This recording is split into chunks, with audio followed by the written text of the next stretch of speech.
Muy buen día, profesor José Hernando Quintana Mendoza. Mi nombre es Junior Herberio Espino Caicedo, estudiante del programa de química, y el día de hoy les voy a presentar las propiedades físico y químicas de la harina de trigo.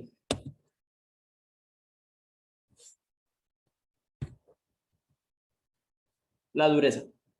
Para determinar el índice de dureza al grano de trigo, se coloca 20 gramos de la muestra en la peladora, puliéndose por 1 minuto. Esta muestra se cierna y se pesa lo que queda en el cernidor, es decir, la parte gruesa. La pérdida del grano durante el pulido indicará la pureza.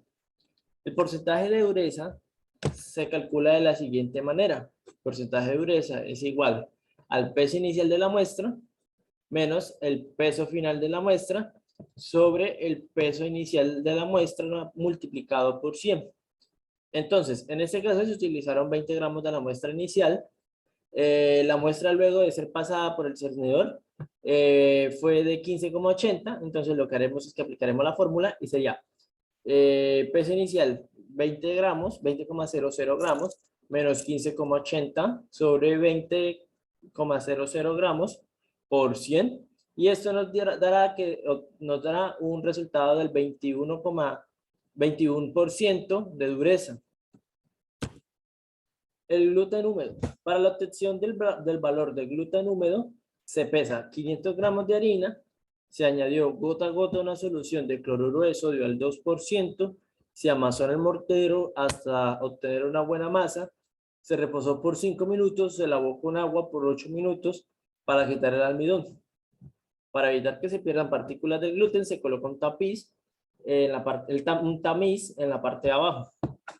Se pesó el gluten limpio y se llevó a porcentaje de la masa inicial y se tuvo como resultado que el valor del gluten húmedo sería de 32,76 gramos. El gluten seco. Para la obtención del gluten seco, se deja reposar por 20 minutos la masa que obtuvimos ahorita en la determinación del gluten húmedo. Se deseca en la estufa a 100 grados centígrados por 5 horas hasta peso constante. Se enfría y se vuelve a pesar. Aquí se obtuvo que los gramos de gluten seco serían 10,92 gramos. La humedad. La humedad se determina con el medidor de humedad digital para granos del equipo STLite a través de la conductividad eléctrica en un rango que va desde 0 hasta 20%. En el acondicionamiento se ajustó la humedad del grano de acuerdo a su dureza. En la variedad del grano duro requerirán mayor humedad que las variedades de grano suave. Se obtuvo un porcentaje de humedad del 10,88%. Los mililitros de agua adicional. El índice de dureza que nos permitirá calcular el agua que se agregará al grano antes en la molienda. Después se determinó la humedad del grano.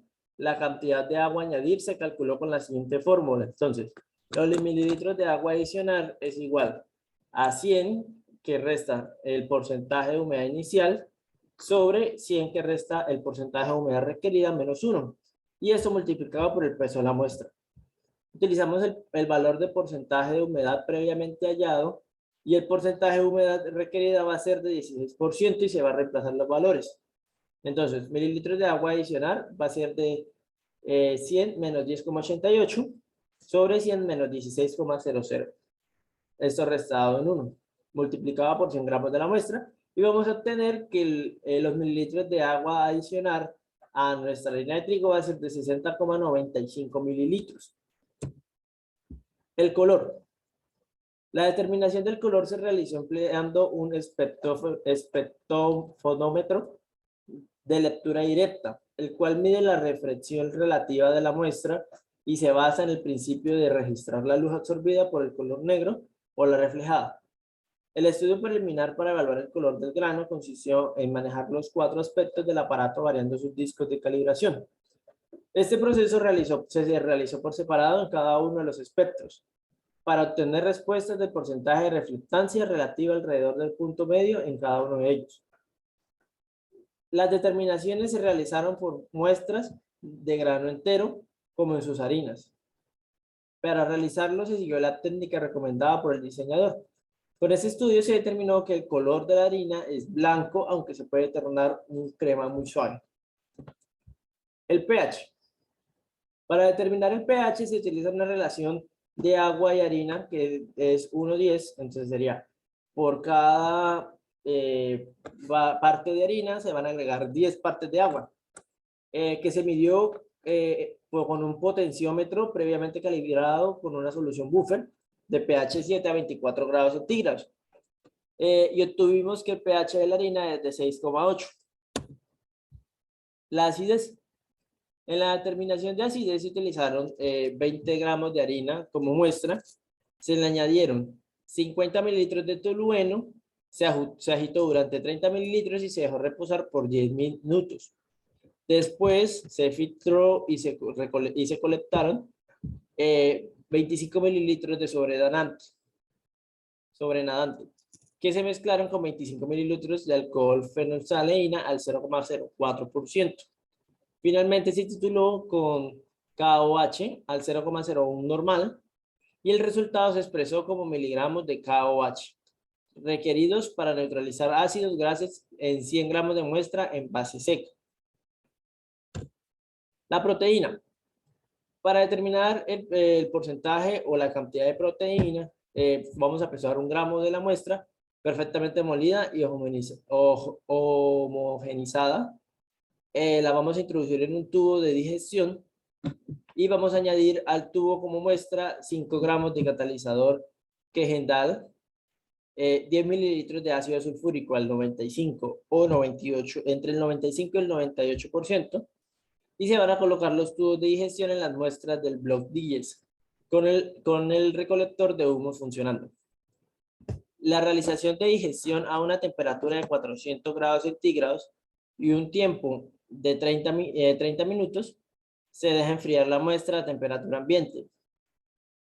Vamos a dosificar lentamente 50 mililitros de agua destilada en cada tubo de la muestra, con cuidado y dejando caer el agua lentamente para las paredes del tubo. Se va a dejar enfriar la muestra a temperatura ambiente durante 5 minutos. Luego de esto vamos a añadir 25 mililitros de ácido bórico en un matraz Erlenmeyer de 250 mililitros y 2 o 3 gotas de indicador mixto. Para colocar el Erlenmeyer en la largadera del refrigerante, teniendo la precaución de que quede sumergida dentro de la disolución del ácido bórico. Colocar el tubo con la muestra en el lado izquierdo del destilador. Una vez colocados el tubo de la muestra y el Erlenmeyer con el ácido bórico, vamos a dosificar unos 40 mililitros de NaOH, hidróxido de sodio. Para esto nos va a indicar en el equipo la cantidad de hidróxido de sodio e iniciar la destilación.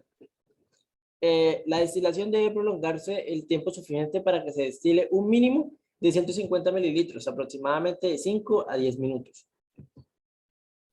Ahora, ahora vamos a valorar con ácido clorhídrico al 0,31 normal. El destilado obtenido hasta que la solución vire a verde o de verde a violeta. Ahora, para calcular el porcentaje de proteína aplicado, vamos a aplicar las siguientes ecuaciones. Entonces, primero debemos determinar el porcentaje de nitrógeno para poder determinar el porcentaje de proteína. Entonces, el porcentaje de nitrógeno va a ser igual a 1,4 que multiplica al volumen de HCl consumido en la valoración menos el volumen de HCl consumido en la valoración de un blanco. Esto se va a multiplicar por la normalidad del HCl y todo esto se va a dividir sobre el peso en gramos de la muestra. Y ya teniendo el valor, el porcentaje de nitrógeno, vamos a hallar el porcentaje de proteína, que sería el mismo resultado del porcentaje de nitrógeno multiplicado por F. Que F va a ser el factor de conversión para pasar de contenido en nitrógeno a contenido en proteínas para la harina de trigo. En este caso, para la harina de trigo va a ser de 5,70. Entonces, aquí vamos a aplicar, entonces tenemos ya nuestros datos. Nuestra muestra inicial es de 1 gramo. El volumen inicial es de 15 mililitros, el volumen final de 10 mililitros. Y la normalidad de nuestra muestra es de 0,31 normal. Ahora, vamos a determinar el porcentaje de nitrógeno. Esto va a ser 1,4 multiplicado a 15 menos 10 por 0,31 sobre 1.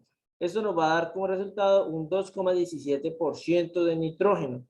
Ya habiendo obtenido el porcentaje de nitrógeno, lo vamos a multiplicar por el factor de conversión, que ya nos habían dicho anteriormente, que era de 5,70.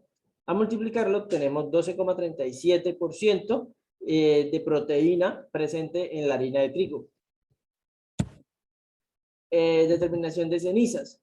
Para la determinación de cenizas se pesa 5 gramos de la muestra, introduciéndola en una cápsula de cuarzo o porcelana redonda después de haberla pesado en vacío. Vamos a colocar la cápsula a la entrada de un horno de mufla eléctrico con termostato regulado a 910 grados centígrados con la puerta abierta y dejar que arda. Cuando las llamas se extingan, vamos a empujar la cápsula al interior del horno y vamos a cerrar la puerta. La incineración continua hasta que el residuo es prácticamente blanco o gris, después del enfriamiento. El tiempo total de incineración es de alrededor de 3 horas. Después de ese tiempo vamos a sacar la cápsula del horno y la vamos a dejar enfriar en el desecador. Vamos a pesar cuando alcance la temperatura ambiente.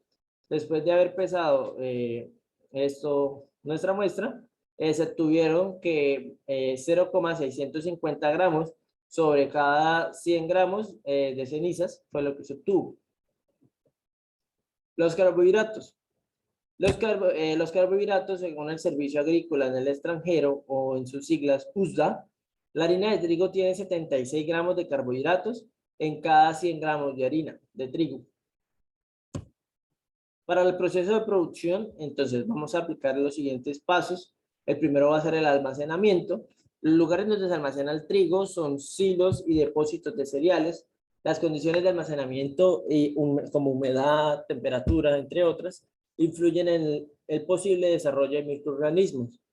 El transporte se realizará en sentido vertical y horizontal con canguilones, tuberías, transportadores de cadena, etc., según las diferentes máquinas y depósitos.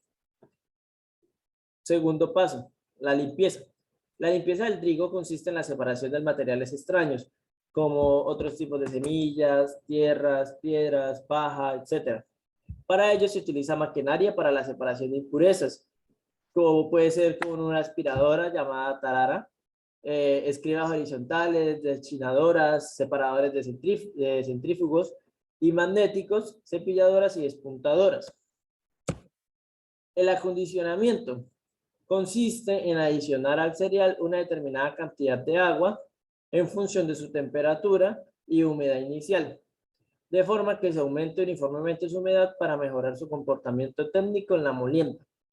Las envueltas del grano se hacen más tenaces y elásticas en el endospermo más friable. Esta parte del proceso facilita la separación de las cubiertas externas, aumenta el rendimiento de harinas y disminuye el gasto de energía necesaria para el proceso. Para ello se utilizan humidificadores con dosificación de agua y sistema de rociado. Tras la adición del agua, los trigos blandos requieren un reposo de 6 a 24 horas, en función de las características de la variedad del grano, para la correcta distribución de la misma por todas las partes del grano y alcanzar un rango óptimo de humedad en la molienda. Tras el acondicionamiento se realiza otra limpieza, una segunda limpieza como tal. Cuarto proceso, molienda. En la serie de operaciones repetitivas que sirven para separar el salvado de las almendras harinosas, endospermo y reducción a esta a gránulos finos, los distintos procesos de triturado, raspado y compresión reducidos por los cilindros del molino, lisos y estriados, dan lugar a diferentes tamaños de partículas que pesan a cernidores o plancifes. Los distintos sistemas utilizados son: 1. La trituración. Separa el endospermo del salvado y el germen. 2. La desagregación, o llamado también sajaje. Rompe grandes trozos del endospermo. 3. La compresión o reducción. Reduce pequeños fragmentos de endosperma a la harina. 4. Colas. Se separa la fibra del endospermo recuperada en los otros 3 sistemas. La harina obtenida se somete a diferentes ensayos analíticos, físicos y químicos y microbiológicos para garantizar su homogeneidad, ausencia de contaminación, calidad y cumplimiento de las especificaciones de los usos a los que vaya destinada. Finalmente, pues, se procede a su almacenamiento, envasado y expedición. La norma nacional para manipulación de alimentos es la que se usa para poder la que se usa a nivel nacional. Entonces, debe haber una formación actualizada en higiene y seguridad alimentaria. Esta formación debe capacitarse para desempeñar su trabajo garantizando la salubridad de los alimentos. Debe haber una aplicación de las normas de higiene aprendidas. No se cumple con la legislación teniendo un documento que acredite esa información, sino de va llevando a cabo las normas que se les hace enseñando las mismas empresas o la administración. Puede exigir formación adicional si las prácticas de manipulación son pobres. No importa si el certificado o carnet de manipulador de alimentos es reciente.